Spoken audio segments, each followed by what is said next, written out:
warahmatullahi wabarakatuh. Hang sadayana ayeuna urang keur aya di salah sahiji kampung adat Urug. Di dieu loba imah panggung nu dijieun tina kai jeung bilik. Masyarakat masih ngalaksanakeun tradisi-tradisi karuhun seperti seueureunt taun. Kampung Urug teh hiji kampung adat anu aya di Desa Kiara Pandak, Kecamatan Sukajaya, Kabupaten Bogor, Jawa Barat. Kampung ieu kasohor minangka kampung adat Sunda anu masih keneh ngajaga tradisi jeung tatanan karuhun secara turun-temurun. Kecap Urug asalna tina basa Sunda, hartina tanah anu numpuk atawa leuwih luhur.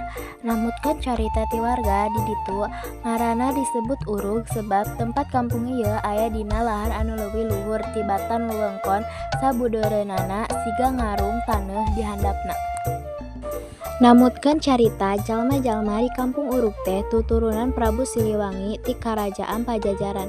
Kusabab kitu adat jeung kabudayaan Sunda di dinya masih keneh dijaga nepi ka ayeuna.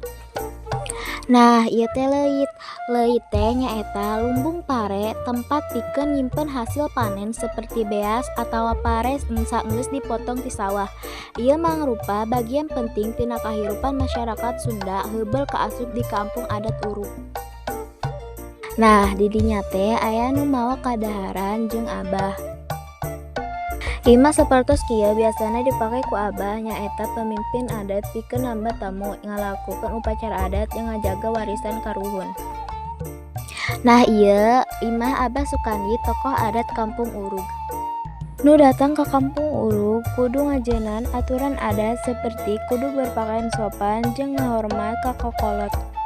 Masyarakat hirup sederhana, rukun jeung akur jeung alam sakurilingna. Nah, eta teh kantor desa Urug anu masih make rumah adat.